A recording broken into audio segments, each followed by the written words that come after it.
very thankful to the organizers for inviting me to share my work on Mumbai's history of land use and land conflict with all the distinguished members of the faculty and students and with visitors from abroad. So I'm really very thankful to you and for giving me this opportunity to share my work on Mumbai. I really would like to speak about the politics of land use in Mumbai. And I have a text with me, which I will use, but there are some... I'm not sure whether I really need the mic with me. But let me try without it and then... No? You want it? You want it? Okay. Well then, I have a text here and I'd like to discuss some of the ideas from it, but there are also issues regarding land revenue surveys, which I feel are very important, and I'd like some time to discuss that with you and have time for discussion as well. Regarding the politics of land use, I'd like to say that little can be understood about cities without examining the changing patterns of land use and property relations, and that this is especially true of Bombay and Mumbai. Whether it be overcrowding in the city, the astronomical prices of property, or the amount of time spent in commuting from home to work, or the rise in urban crime, the land question dominates all others in Mumbai city. Bombay's lands in the past have been and continue to be a theatre of conflict, the sites and scenes of many contestations. Conflicts over property took place and continue to take place between individuals, between groups and communities, and between individuals and groups against the state. To understand the nature, the degree, the extent, and the forms of conflict, and their impact over land and people. In short, what may be termed the politics of land use is what I have attempted in my book. Now, when Charles II, King of England, received Bombay as dowry when he married the Portuguese princess Catherine of Braganza on the 23rd of June 1661, and this was in Whitehall Palace in London, Charles got what were known as the original 7 islands of Bombay, and the area that they covered was less than 19 square miles of land, or about 49 square kilometers. This was in 1661. What you see here on this map, and this is a map by a hydrographer, Sam Thornton, done in 1685.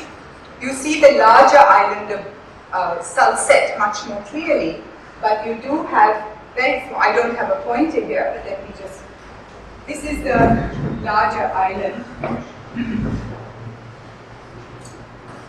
This is the larger island of Salsette, and these are the islands of Colaba and Old Woman's Island, and the 7 islands of Bombay, which have been drawn just together, but we do have a better visual image of that,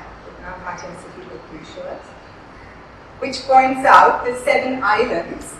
So this is Colaba and Old Woman's Island, the largest of the 7 islands being the 8-shaped island of Bombay, and then you have Mazdan and Parel and Sibri and Varli and Mahi. And then to the north you have the large island of Salsette, which was taken over by the British in the late 18th century. So we have these very small islands which were actually received in dowry in the 17th century. Today, of course, the population of Bombay, which in the 17th century was just about 10,000 people, today the population of Bombay is close to 15 million. And the land area covered by Greater Mumbai area is more than 49,000 square kilometers. So in the 3.5 centuries that I have examined, that is from the 1660s to the present times, what we find is that agricultural, what was mainly agricultural and wasteland, was converted into very valuable and expensive urban property. And feudal tenures and feudal relations, which were introduced by the Portuguese in Bombay, and they ruled over Bombay and over the northern province, was between the years 1534 and 1661. It is these feudal relations which gave way to capitalist relations and a capitalist market in land. So there's a major transformation that takes place in these 350 years. And today, Bombay's land market has reached such dizzying heights that property prices in Bombay compare with, if not outprice, those prevailing in the most expensive cities in the world. You can think of New York or London, Paris, Tokyo, and the prices in Mumbai match that, if not are greater than it. So it is this market in land which impacts greatly on the lives of Bombay's inhabitants. Now, Bombay Island in the 1660s was amongst the earliest of British possessions in India. And it was important for the British to establish it as a political base. This is really their toehold.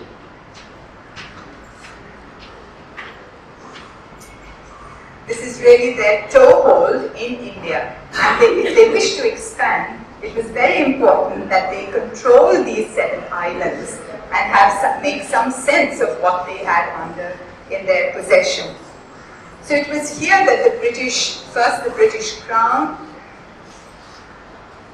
and then the East India Company sought to establish a colonial state and establish their political legitimacy over these little islands.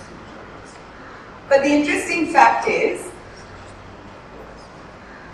that British presence in Western India remained extremely precarious, and through much of the 17th and 18th centuries, establishing their control was a major preoccupation, and defense was something that they were very concerned about.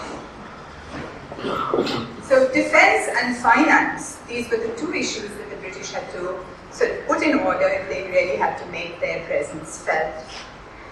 The nation states, colonial states' financial viability depended on revenues that were obtained from trade and agriculture, and it required that the British had actual control over these 18 square miles of land. But with a very weak administration system and a very complex tenurial system and revenue collection system that existed at that time, British control even over the 18 square miles was very limited. So we have this very incredible situation that the British, through the 17th and 18th centuries, are concerned to establish and expand their trade and to establish their territorial base in Western India. But they really don't have even control over the 7 little islands of Bombay.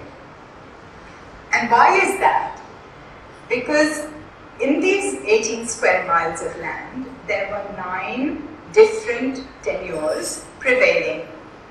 And that these tenures, some of them like pension and tax, toka and forest, they dated back to Portuguese rule, that is to the 16th century.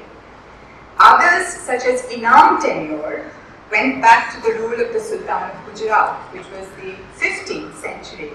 And yet other tenures that prevailed on Bombay Island went back to more than 1,000 years to the earlier dynasties that ruled over Western India, namely the Satvahana, the Chalukya, the Rashtrakuta, and the Shilahara dynasties.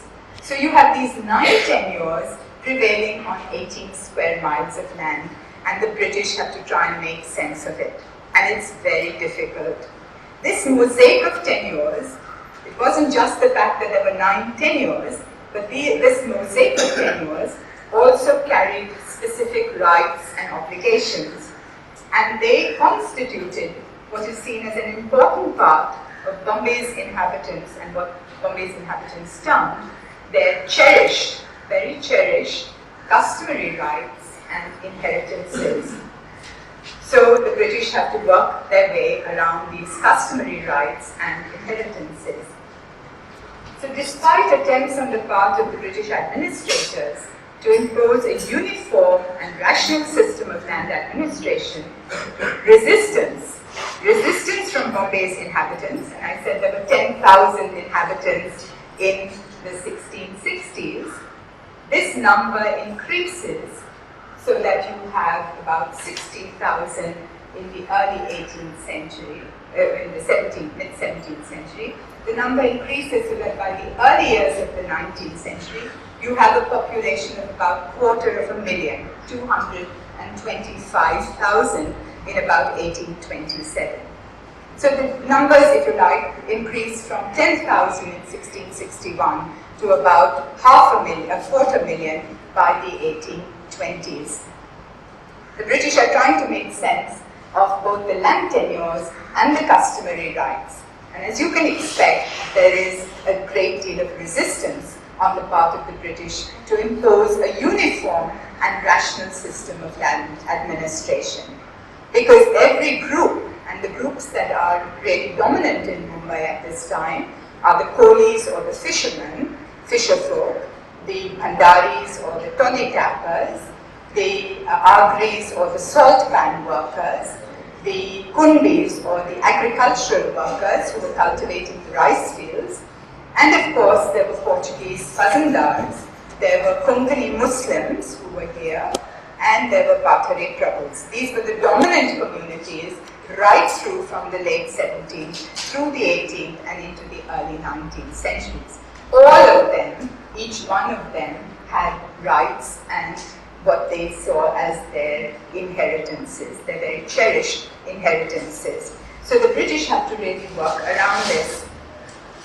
Now I'd like to say here that the development of capitalist agriculture in Europe since the 12th century had led to the establishment of private property in Europe and with it absolute rights in land. In Bombay and in India, land control was very different. It was based on shared interests in land and that people's rights often were coterminous, meaning someone could have the right to cultivate bati being coarse rice. Someone had the right, some groups would have the rights to cultivate bati or rice, and others would have the right to take the toddy from the coconut trees that might also be growing on the same plot of land. So you don't have absolutely clear-cut rights in land. You have shared coterminous rights in land. And the British couldn't understand how this really worked. So, confronted by what they perceived to be a maze of land rights, the British in Bombay sought to impose a uniform system of land tenure based on private property. Now, to change the system meant it had to be a radical transformation from feudal rights and feudal to a capitalist land market. To change the system and to impose greater control required major and continuing state intervention on the part of the British. Now, what could the British do? They thought the best way of changing the system was if they had with them detailed information about land use, and this would be available in the form of land revenue surveys. They expected there to be land revenue surveys, but these did not exist. What did exist instead were customary rights and customary practices. So from the time that the British got Bombay Island, and I'm using Bombay Island to refer to the 7 little islands, that from the time that they got these 7 islands, they tried to undertake cadastral surveys and to gain the information about specific properties and specific areas and specific localities. But to undertake the cadastral survey meant intervening, meant getting information from the local people. And this was ridden with problems, and it met with very limited success. I'd like to talk a little more about these early surveys later on when we have the discussion. But right now what I'd say is that, that accurate information, forget the land revenue surveys, they didn't have information regarding land revenue, regarding customs, regarding abkari or the toddy tax, or the salt tax, or any detailed trade returns, or information about the kinds of manufacture that was being produced in, like coir, for instance, from the coconuts. So all this body of information had to be generated, and especially information regarding land use. Along with land use, they also required birth and mortality returns, and there was a widespread consensus amongst British administrators that information gathering had to be an important component of the colonial agenda. Now, when we look at the rich archives that exist in Bombay and in Mumbai, we have the Maharashtra State Archives in Dickinson College. We have the very rich land records archives based in the Customs House. And we have, of course, private archives as well. But from all these documents that one is able to access, what you find is that the British voice and the British presence is right up front on the political stage, whereas the Indians and what they felt, whether it's the Kolis or the Bhandaris or that is the toddy tappers or the fisher folk, what they had to say is very difficult to actually locate. But there is one source, and that's really valuable for historians, and that is the petitions. So it is the petitions addressed by individuals as well as groups that provide valuable insights into how Bombay's inhabitants experienced changes that so deeply affected them. It's these petitions that open for us windows into the worlds of the people. And it is these petitions, along with legal cases that came up in different courts in Mumbai, as well as newspaper reports, which tell us something about what the people felt. There are still many areas that we don't know, but nevertheless there is a substantial body of information that we can put together if we look at both the official records and the petitions and read the petitions against the grain to actually hear the voices of the people. So when does accurate land use information become available? It becomes available, and this is very important, it becomes available from the early 19th century. We in Bombay, in Mumbai, have three important comprehensive land revenue surveys. And these are really, if you like, the keystones of my work, meaning they are absolutely central to the understanding of change and conflict in land. The first of these comprehensive land revenue surveys is known as the Dickinson Tate Survey, after Thomas Dickinson and William Tate. The Dickinson Tate Survey was undertaken over a period of 16 years, from 1811 to 1827. It took Thomas Dickinson and William Tate 16 years to survey the 7 islands of Bombay and the island of Salsette, the neighboring island of Salsette. The second revenue survey, comprehensive survey, it was undertaken in the late 19th century between the years 1865 and 1872. And it was conducted by, again, someone with a military background, and that was Lieutenant Colonel George Lawton, L-A-U-G-H-T-O-N, George Lawton.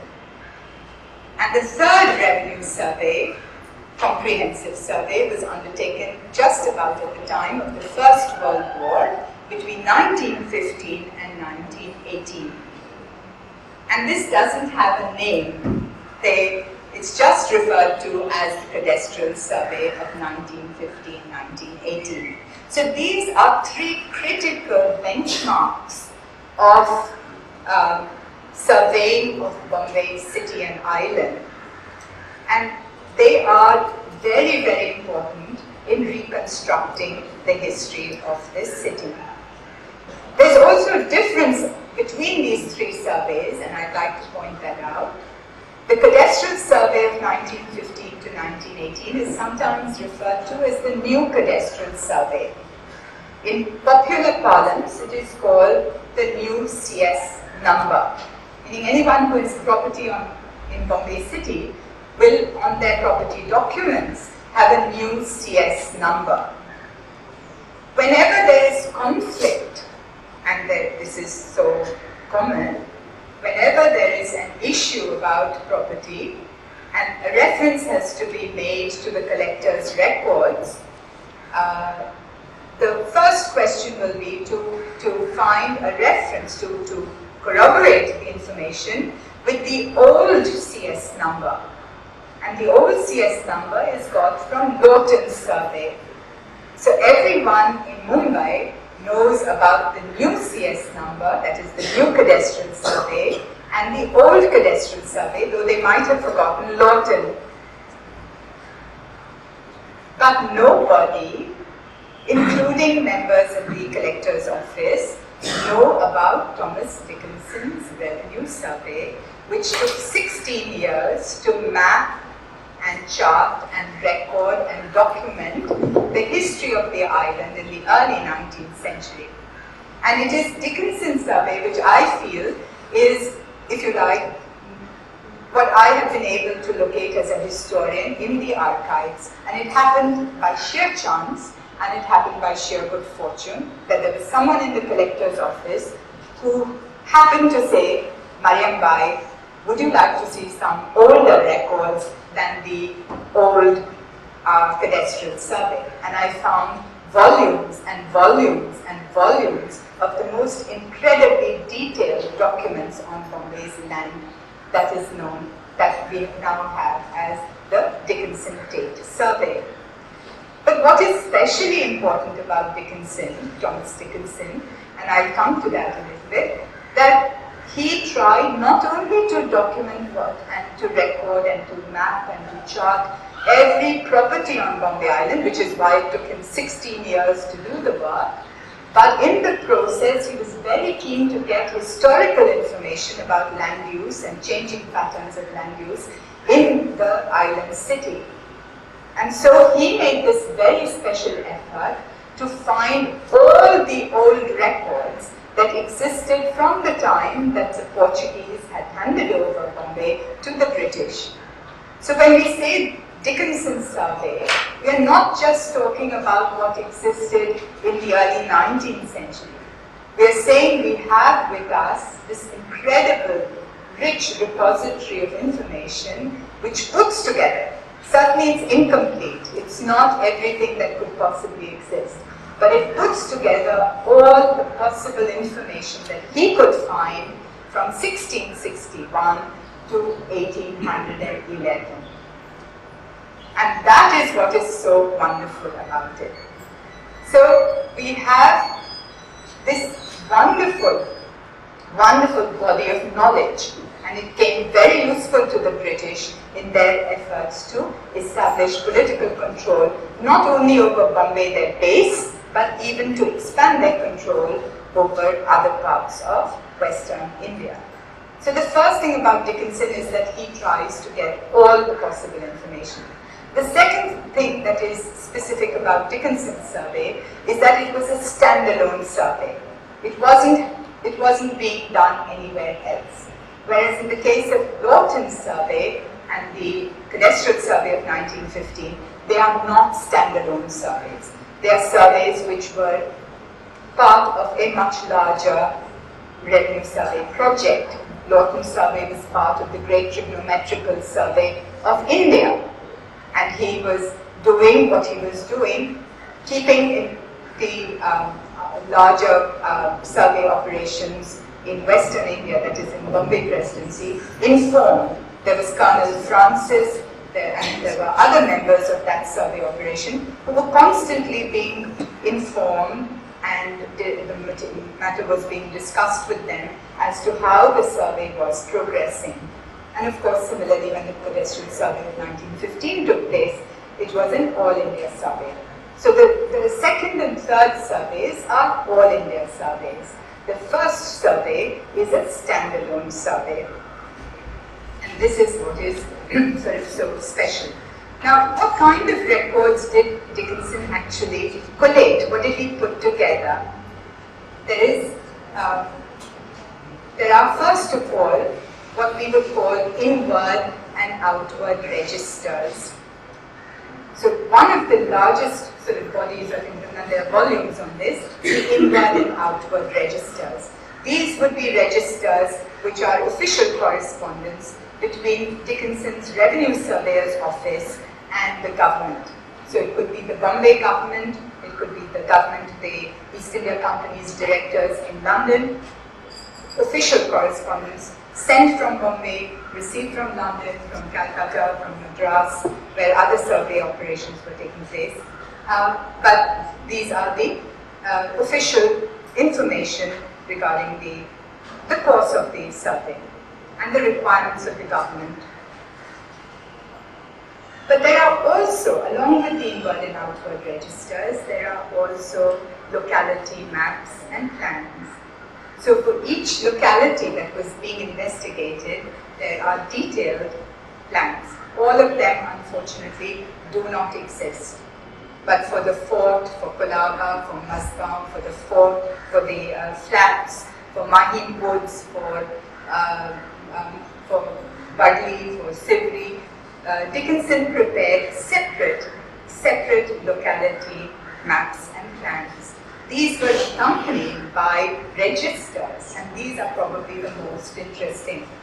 The registers, because the registers are providing you with a history of that locality right from the time that the British got there from the Portuguese. And what is especially being looked at is the changing patterns of land use in that particular locality that is being documented. So you have the inward and outward registers, you have the locality maps and plans, and the charts and the records of the histories of individual localities. These then provide us with a great amount of information.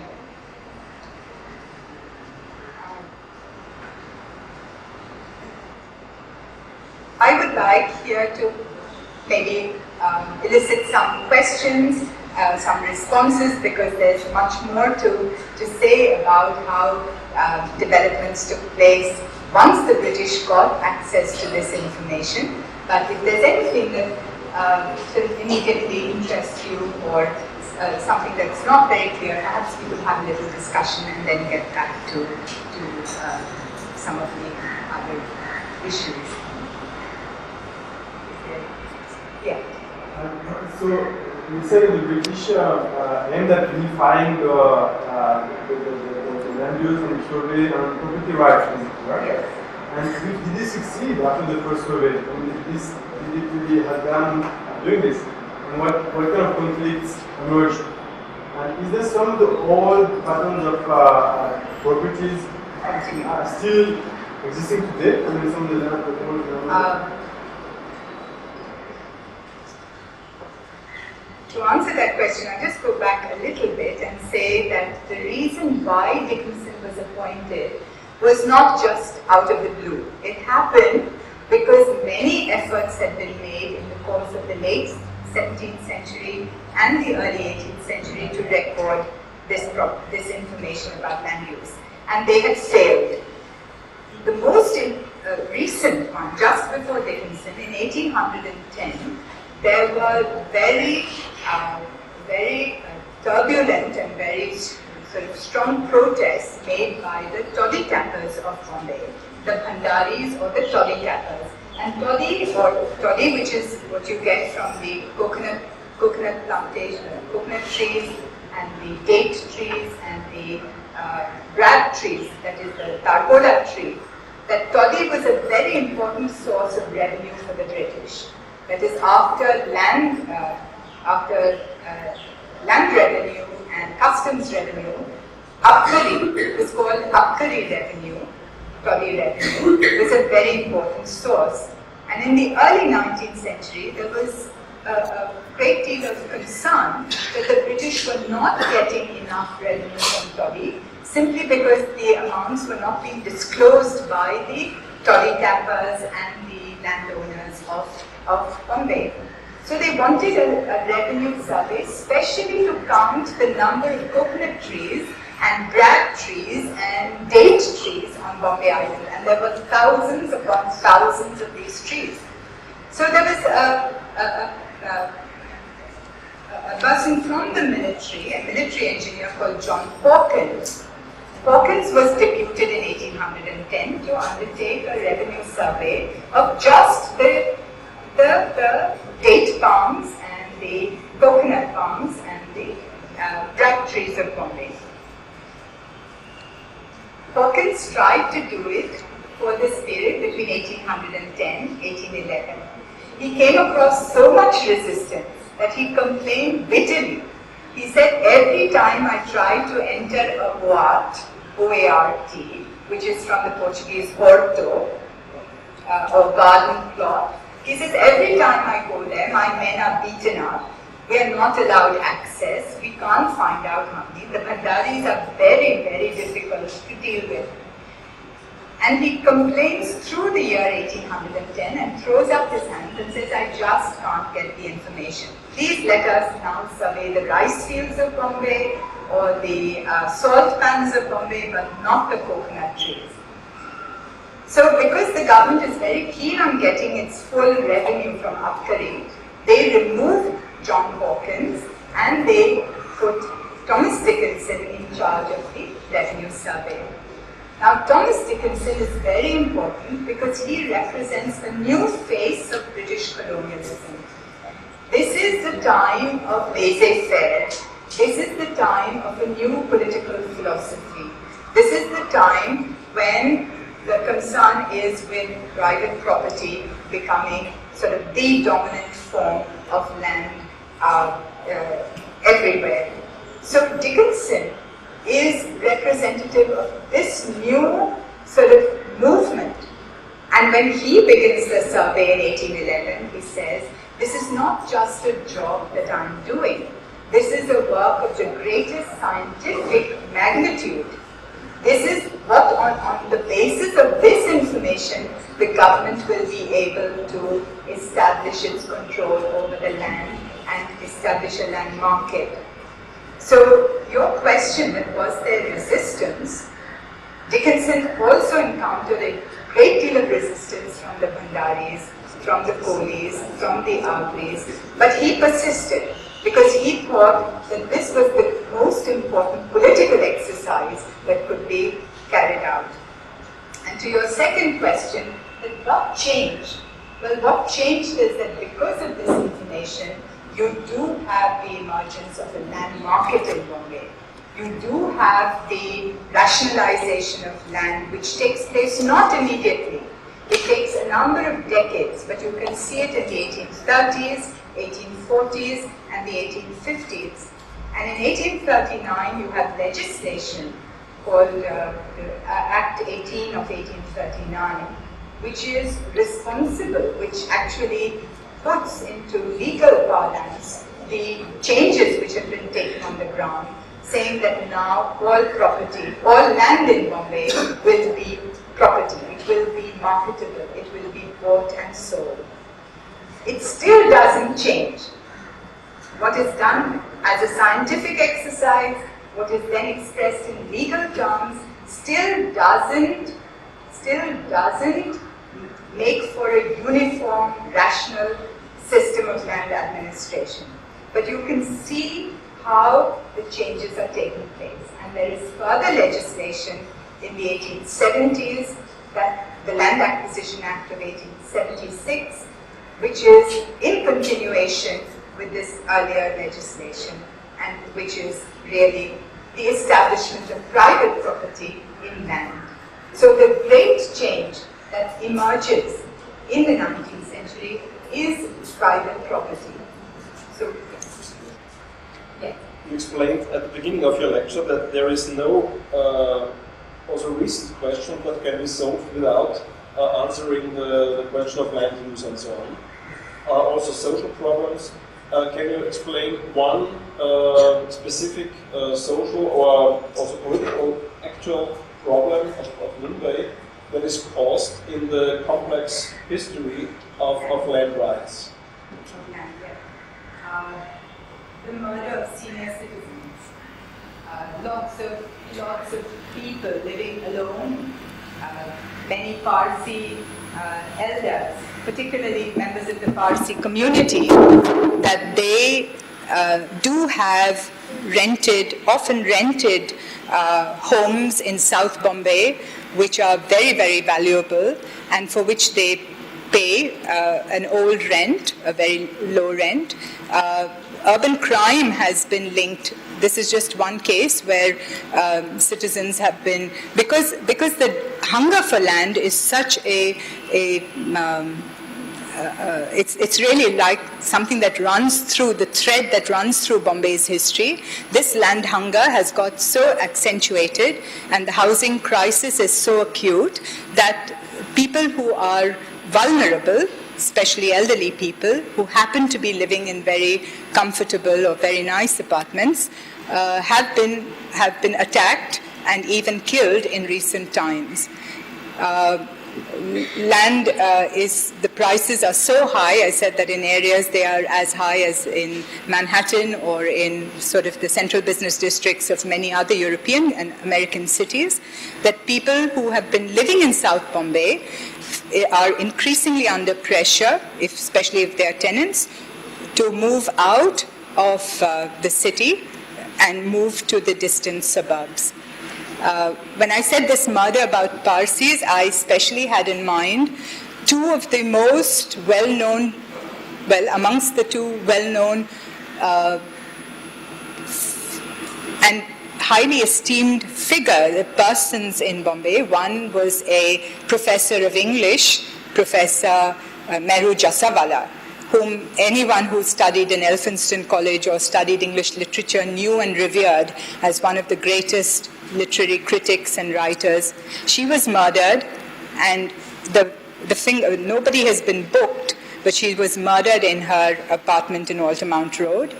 And in the same building, there was a very senior gynecologist, Dr. Banerjee, very eminent, very well known, also murdered in that apartment. And the fingers certainly point to the landlord who wanted both these single women out of that property so that either he could redevelop it but it was a shock. I mean, it came in the national newspapers, and for all of us who have known and revered them, it's like something that, the city's sort of vulnerability of people like them is very evident. And it was all because they were paying old rents, living in very, very nice homes, and the landlord wanted it back because he could make crores. Every transaction today is worth crores of rupees. It's not just a few thousands or maybe even more. A crore is like, a 10 million property transaction. So it's huge amounts of money that we are talking about in a city which is really, hard-pressed for housing, hard-pressed for civic infrastructure, hard-pressed for many things. Land is the issue that, and you can see it in the kinds of profits that builders make when they are building in this, in the way that they do. So I hope that answers your question, and it's just one of the issues, but there are many, many, many. You just have to live in the city for a while, and I'm sure you have already experienced it, you have felt it, about the kind of inequalities that you can see, the kind of need for better housing, better infrastructure that is necessary. And it all hinges on this question of how land has been used and what are the future development plans for the city. Yeah. still something what I did not really understand. There must be of this change of the right to use a land to the capitalist way to own a land. How did that happen? Because sometimes the land belonged to the British, but some persons were allowed to use it. And suddenly this land, after the British left or even before, got private property of somebody, of the person who used it or of somebody else. Yeah, we're talking of 350 years of history, right? So it's I think let's say that when we said that there were 9 different tenures, one of them was Fazandari land. Fazandari land were those landlords who had got land from the Portuguese in the 16th century, and they had rights on the land which they claimed were really full rights. Oh, yes. So they said, this is our land. When the British were negotiating with them, and there is a very important date in this negotiation, that is the 12th of November 1672. 12th of November 1672, there was an agreement between the Fazandars of Bombay, that is, who were the Portuguese landowners who still had their base in Goa or Bassein or other parts, but not in Bombay. They came to a settlement with the British and they said, well, we will agree to give you a fixed amount of land revenue every year, which is, we will give you 20,000 zerafins.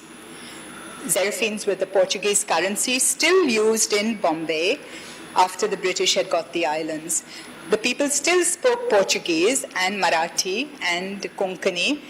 So in the documents, they always had an English copy and a Portuguese copy also prepared.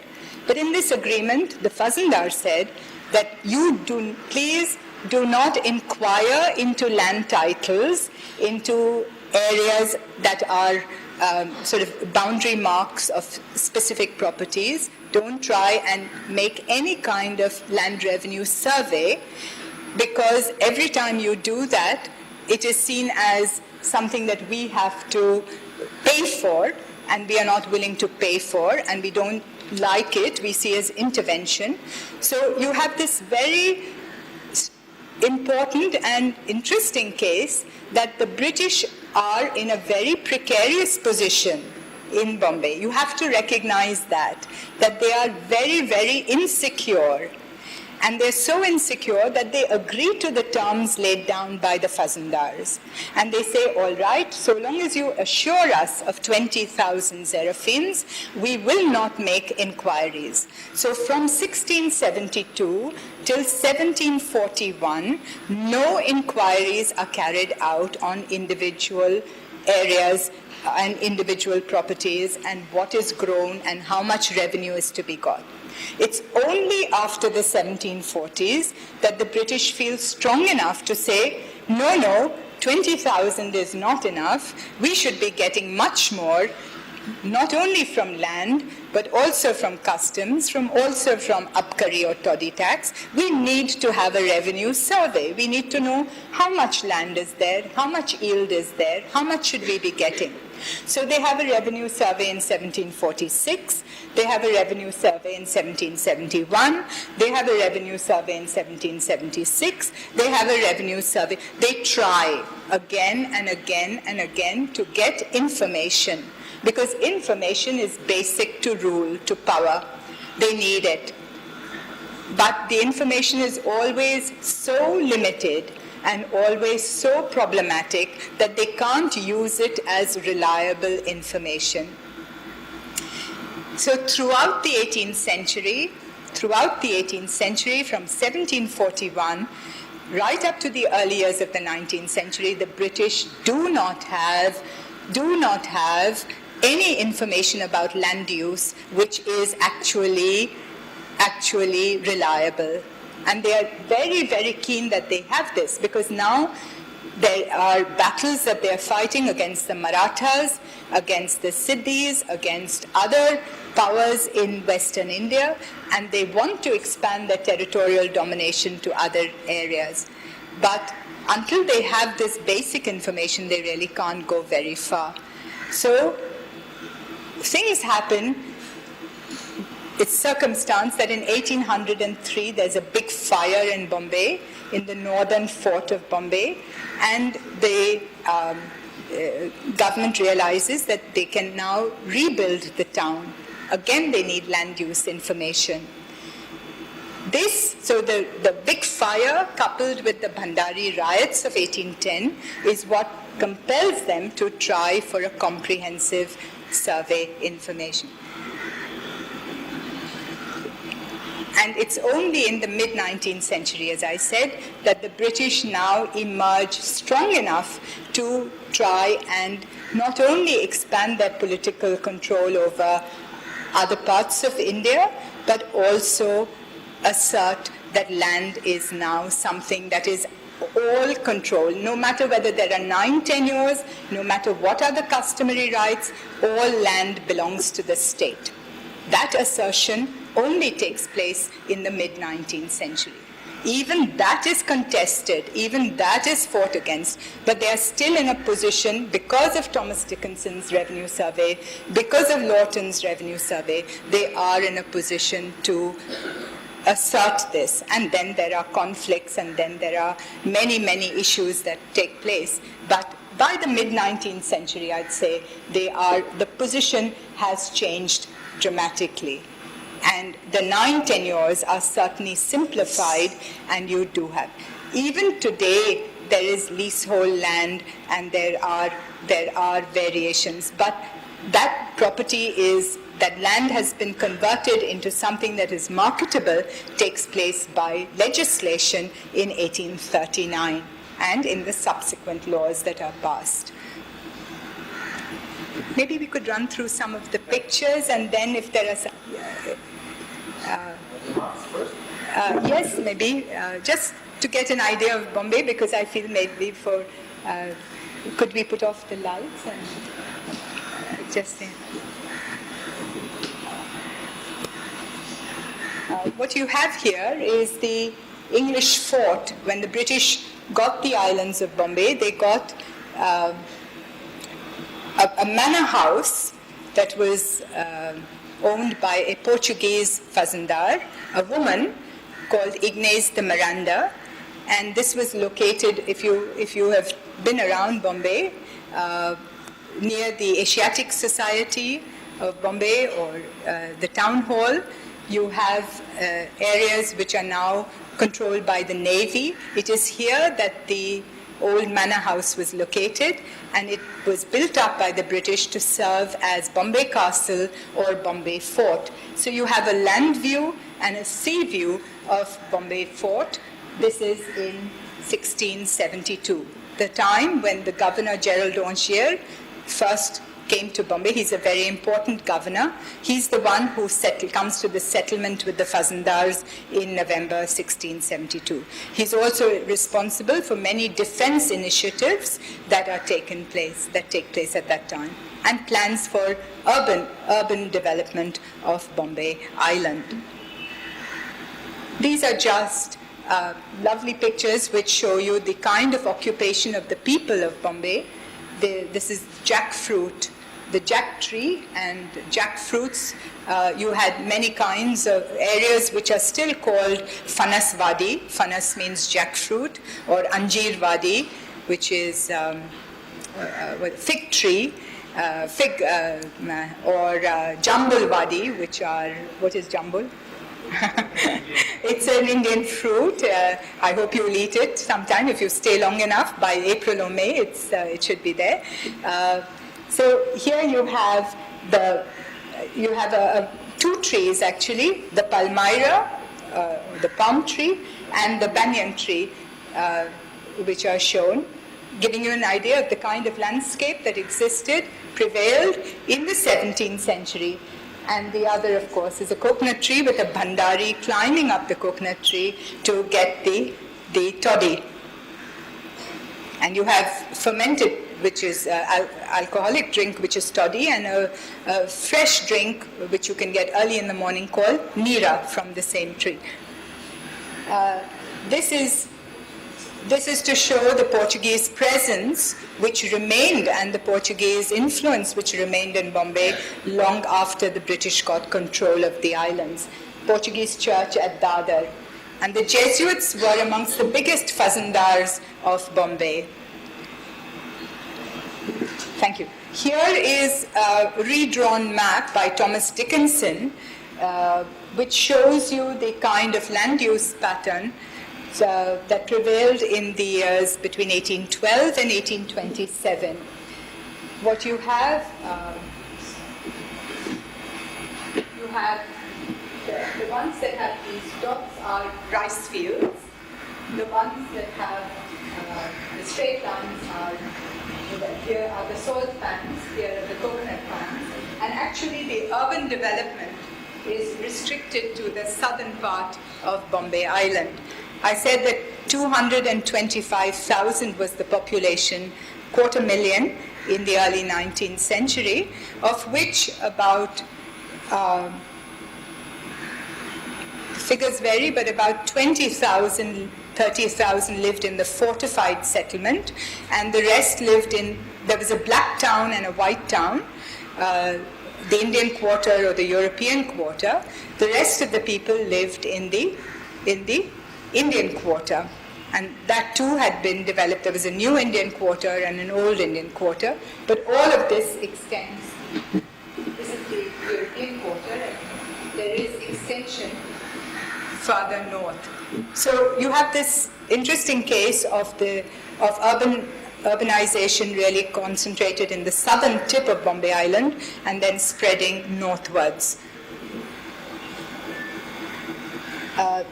This map is actually a beautiful map prepared, well, partly by Dickinson, but completed by William Tate, who then took over the work of completing the survey, which was done by 1827. It shows you the fortified settlement. Bombay had fort walls, and it had 3 gates, the church gate, the Apollo gate, and the bazaar gate. The fort walls were removed, were broken down in the 1860s in order to expand the central business district of South Bombay. This is, again, a redrawn map. There are 2 important maps for the mid-19th century done by Superintendent of Repairs Henry Conybeare, and he did beautiful maps of the fort. These are difficult to access, but here is a redrawn map. And then these fort walls were broken down soon after in 1865, between 62 and 64, and completed by 65. This is really Conybaire's map of the native town of Bombay. It is so detailed that you can actually, if you look at the map, locate every street. And it was very important for Conybeare, who follows Dickinson really as another very important urban planner, and he was also an architect. He designed the first Gothic building in India, that is the Afghan church at Colaba. But Conybeare prepared these maps especially for laying underground drains and sewers in Bombay. And this is the kind of work that he did for the fort as well, but we don't have a copy of that map easily available. Here, this is the kind of development that took place. One short question. Yes, sure. Does the original of the Conybeare map still exist? They do. And where is it? In the India Office Records and Library in London, now in the British Library. In London. And you can get copies of that. I had a copy on the basis of which we could redraw, but that was some years ago. It just takes a little bit of time to get it, and it wasn't essential for this work, so I didn't go to the effort of getting that. But it is available. Here it's really about the kind of development which takes place in the mid-19th century. I think it helps to understand Bombay's history by seeing the mid-19th century as a dividing point, in the sense that you can speak of the town having emerged as a city with a lot of new kinds of infrastructural projects that are put in place: municipal water supply, underground drainage, railways, wedge docks and improved docking facilities. All this takes place in the mid-19th century. But my contention is that all this is possible only because the British had obtained the kind of information that they got through revenue survey efforts undertaken in the previous decades. This is the Watson's building. The whole of the new central business district in the 1860s was known as Frere Town, after Governor Bartle Frere. And they were to use neo-Gothic as the architectural sort of style, except for one building, and that's the building here. It's called sometimes the Iron House or the Watson's building, which used new sort of architectural building material to construct what was supposed to be first a shop, but then was used as a hotel. Jonathan Clark, who's an architectural historian, has written about this building in detail, and he refers to it as a very, very important building, not only in Bombay's history, not only in India's context, but in the architectural history in an international sense, because he says this is the first building which can be where iron was used, cast iron was used for sort of multi-storied building, and is really the precursor of the skyscraper. So it's a very beautiful article, and I'm sure many of you might have seen it or would be interested in it, because he uses this as a, and it certainly stood out amongst all the other neo-Gothic buildings in the fort area. I'm sure you'd like to go on, Yeah. but unfortunately we have a limitation of time. Sure. But we would like to definitely tell all the students of this book. A lot of the images and data and the information is available here. This is Dr. Miriam Dossal's book, available at many bookshops. This is really only this year, no? Yeah, on the 7th of January, in fact. 7th of January. Just about 2 months ago. Just a couple of months ago. So I'm sure all of you are intrigued and interested and want to know more. Thanks very much. Thank you, Rahul. Thank you very much. Thank you for this.